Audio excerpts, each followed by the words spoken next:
What's up there, Ooh? What's up?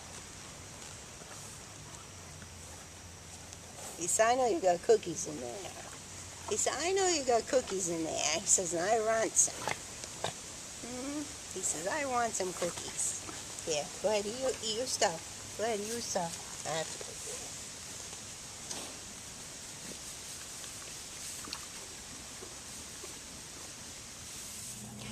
Someone once again has brought it to my attention that they think that food reward training and clicker training cause frustration in horses, and that treats shouldn't be used during training, and that it only spoils a horse and it's just merely bribery, that it's not actual training. Well, I think it's kind of bizarre that this treat, this carrot right here, can be responsible for all that. In actuality, this treat is not responsible for any of that.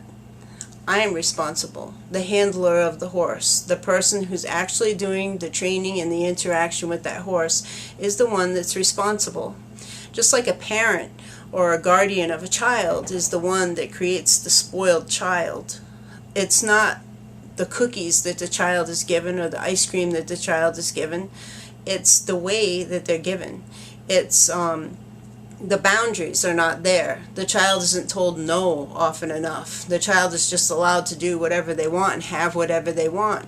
And it's the same with a horse. If you just go out there and you just shovel food at them and whenever they want it and just keep giving it to them and giving it to them and giving it to them, well, then you're going to spoil your horse.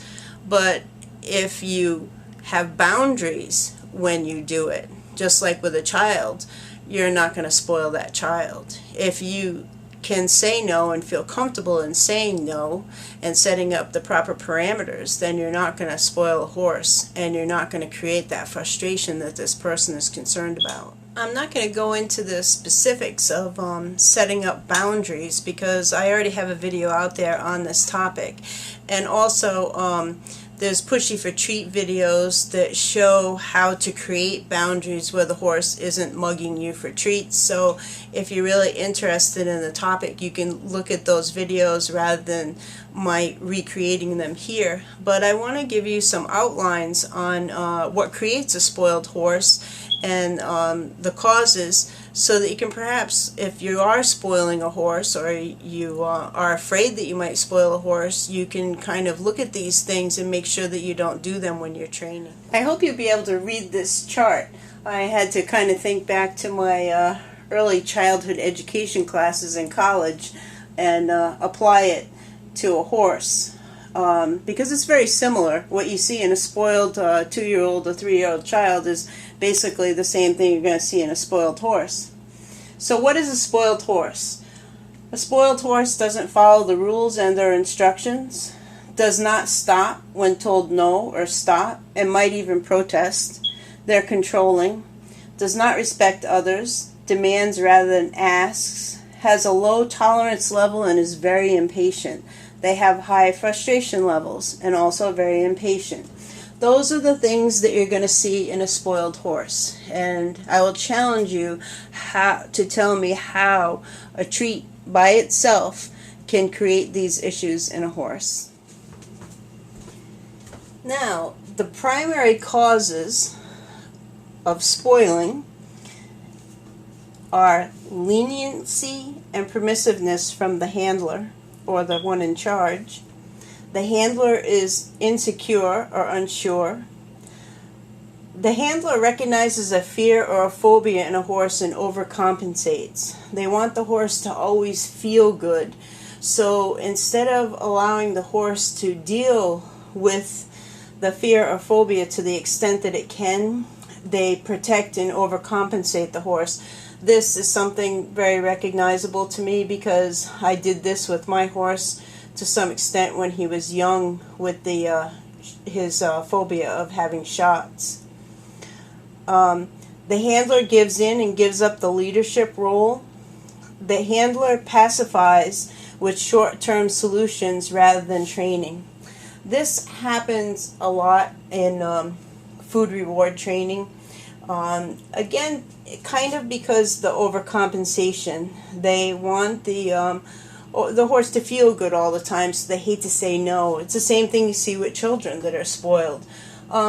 There has to be boundaries. There has to be yes and no. You can allow the horse to ask for a treat, but you have to have the ability to be able to say yes or no. They can't demand that you give them a treat. And this is the biggie. The horse has learned all of the above exists, and they will utilize it to the max. But as you see, none of these causes are created by snacks. They're not created by giving cookies to children or ice cream to children, or carrots or apples to horses. It's the way that the treats are given to the horses. It's the way the snacks are given to the children. There are very few boundaries. There are very few times that no is used. No is not used enough. It's got very little to do with discipline. It's in the boundaries or lack of boundaries that this problem exists. We're revisiting some of my early childhood behavior classes from college again, and we're applying them to a horse. These are a few things that I could remember from that class that I think can be applied to working with a horse.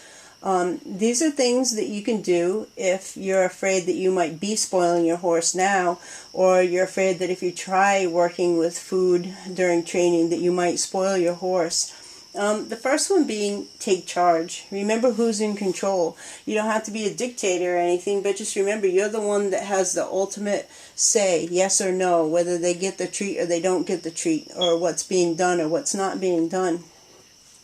Know that your horse will still like and want to be with you, even if you say no sometimes. People say no to us all the time, but we don't hate them. We get along with them as long as they're not always telling us no.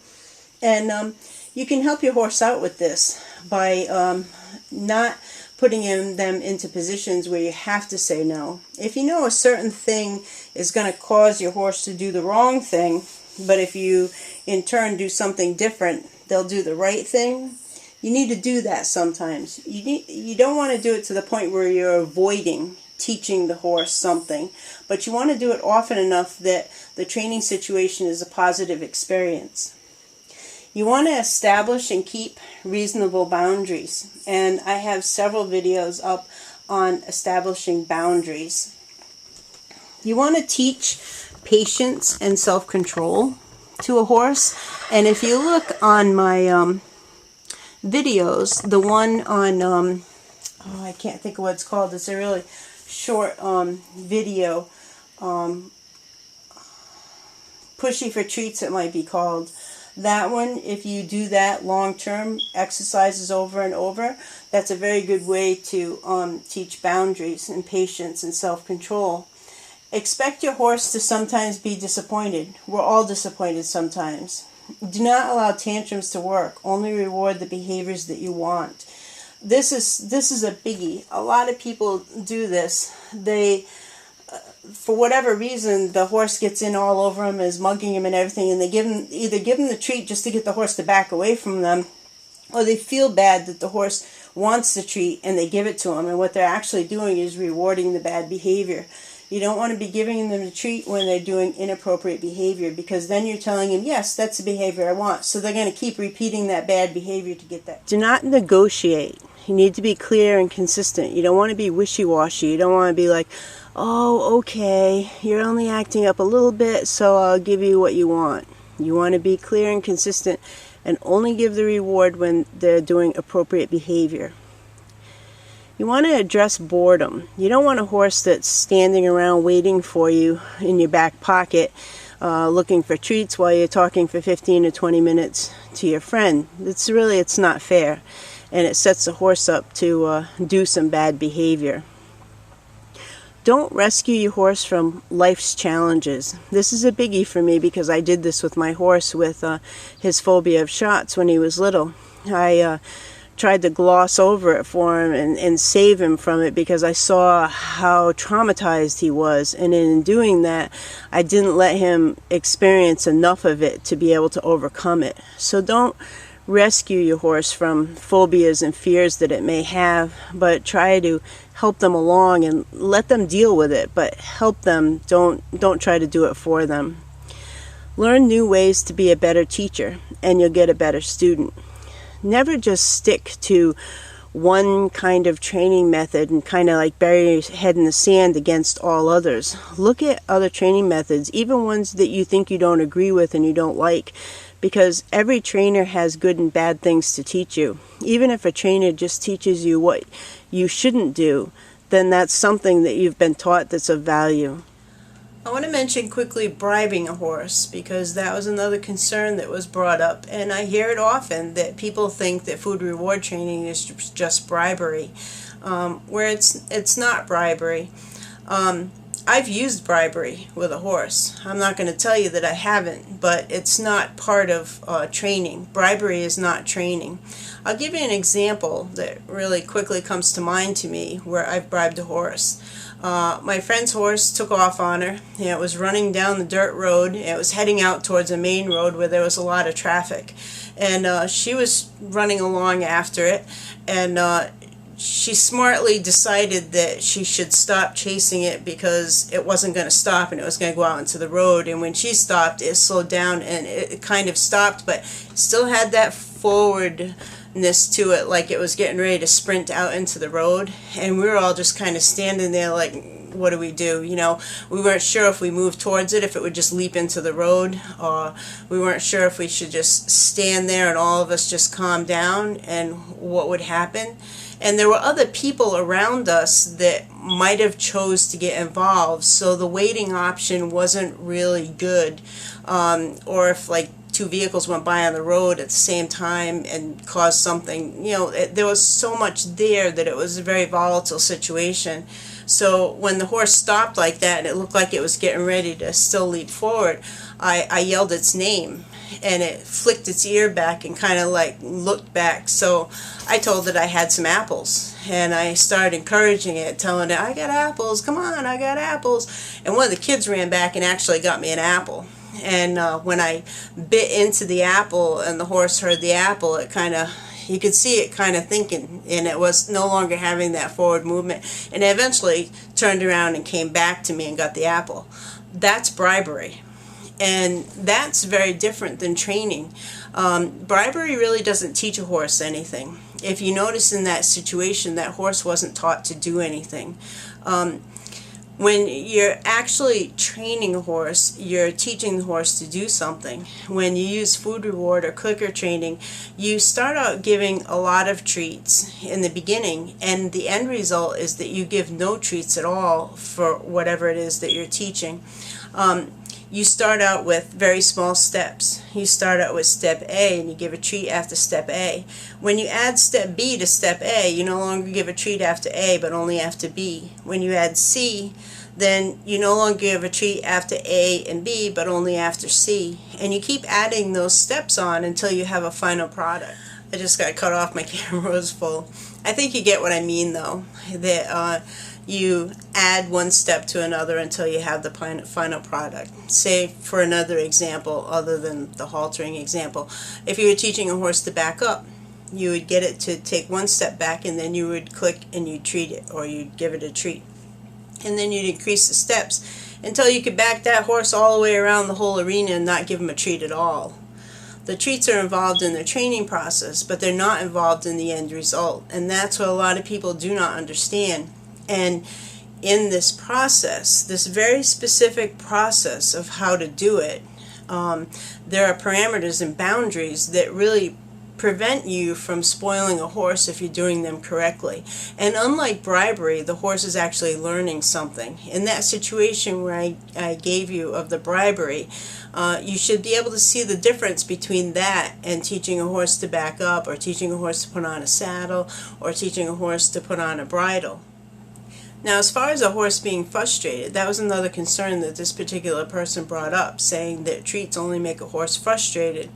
It's quite the contrary. If you actually go to a clinic and learn how to do food reward training or clicker training the proper way, and not just make broad assumptions about what's being done or not being done, but you actually learn how to do the process and how to create the boundaries, then the horse is not spoiled and the horse is not frustrated. It's quite the contrary. The horse is very eager. The horses really want to try and figure out what's going on because they want to figure out what gets them the treat. They try really, really hard, and they put a lot of thinking and a lot of focus into it. The person that brought up this concern suggested that I check into other training methods such as Pirelli, and I have gone to 2 Pirelli clinics. I own some of his materials, and I don't really follow his training method, but I'm only mentioning that is because I don't just stick my head in the sand and stick to one training method. I try to broadly look at all of them, even the ones that I don't think that I will like. And all trainers have good things and bad things about them. You can always learn what not to do from a trainer, for example. But you should not get so narrowly focused that your mind isn't open to trying something a little bit different, a little bit unusual. I might add also that I don't view food reward training and clicker training as a training method. I view food reward training and clicker training as a tool to be used within a method. And I try to grab things from all different trainers. I've attended many different clinics, I've watched videos, I've bought training packages from different clinicians, and I've tried to learn as much as I can about all the different ones that I can find out there. I have quite a variety of a background there. The person that had the concern said that I should check into Pirelli. I've been to 2 Pirelli clinics. I own his training package, but I really don't practice Pirelli. But I didn't close my mind to the idea that maybe I could use some of his practices. I checked into him. I've checked into several different other clinicians, because it's those training methods that you need to know to be able to actually teach a horse. But the food reward training and the clicker training is a tool to use within the methods that you choose. Giving treats to a horse doesn't spoil a horse. It's not the carrot, it's not the apple, it's not the hay stretcher pellets, it's not the act of giving it. It's the way in which they're given that encourage a horse to be spoiled or not spoiled. And it's up to the person doing it to be responsible enough to learn how to not spoil their horse and to try not to spoil their horse. And if they do find that they're spoiling their horse, to get some outside help to help them change that situation around.